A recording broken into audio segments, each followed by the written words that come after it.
But one of the other kids out for his birthday.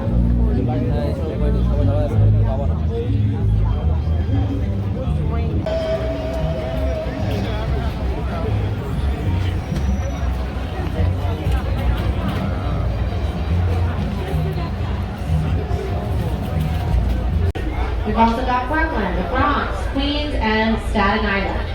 Some people consider Manhattan to be the center or the heart of New York City, but if you ask anyone from Brooklyn, the Bronx, Queens, or Staten Island, they will have a different opinion. We're on the Hudson River. It's a 315-mile-long tidal estuary. It starts at this building, and you're going to know what I mean.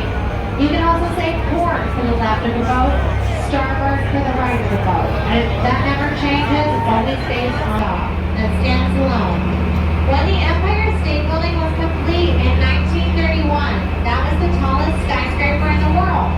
It held that title until 1972, so about 40 years. And it took just 410 days to build the Empire State Building, which is pretty amazing. Now there's some more technical reasons for this, but one of the main underlying reasons is because it was built during the Great Depression at a time when people desperately needed work.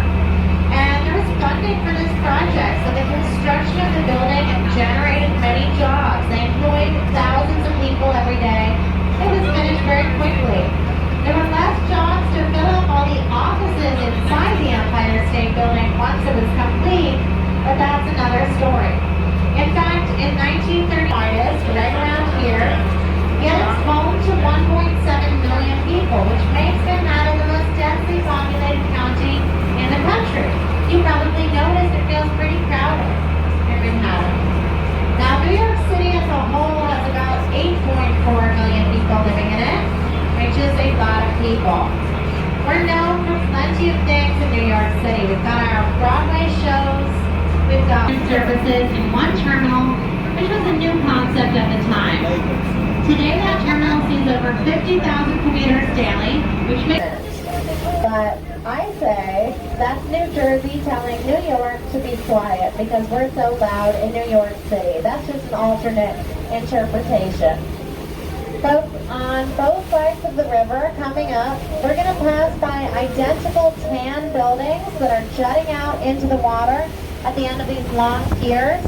We're going to pass it more closely on our starboard New Jersey side. These are not the most beautiful, but so we are about to pass over many other people traveling underneath the Hudson River.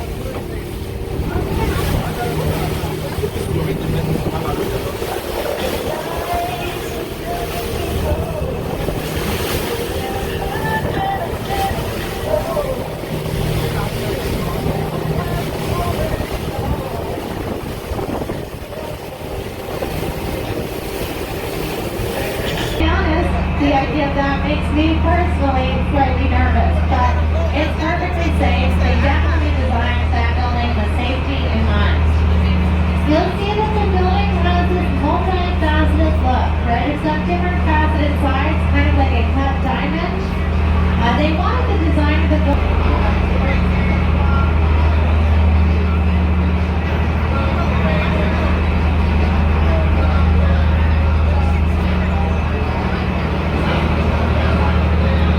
Because back in the day, on both sides of this river, the waterfront would have been dominated by factories.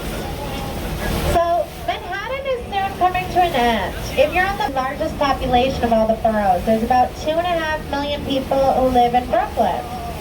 So we've reached the southern tip of Manhattan, which tells us we've also reached the southern end of this 350, working on this boat a few months ago. And I saw a humpback whale, not even in the harbor, but about a mile north of the Hudson River, where we just came from. I promise, I did not hallucinate that whale. The captain driving saw it, several passengers. It was really exciting, and I've seen dolphins a couple of times in the past few years in this harbor, so excited. Thousands of people came out to walk across the bridge, and the city was so proud they wanted to show off.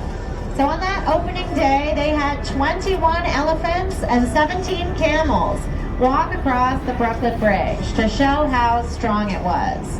And you know what? It did not collapse. So I guess it's pretty sturdy, which is great news.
At the time.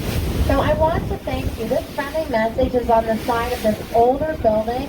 You're going to see it looks a little weathered, a little beat up by the elements. It says Marine and Aviation Pier 40.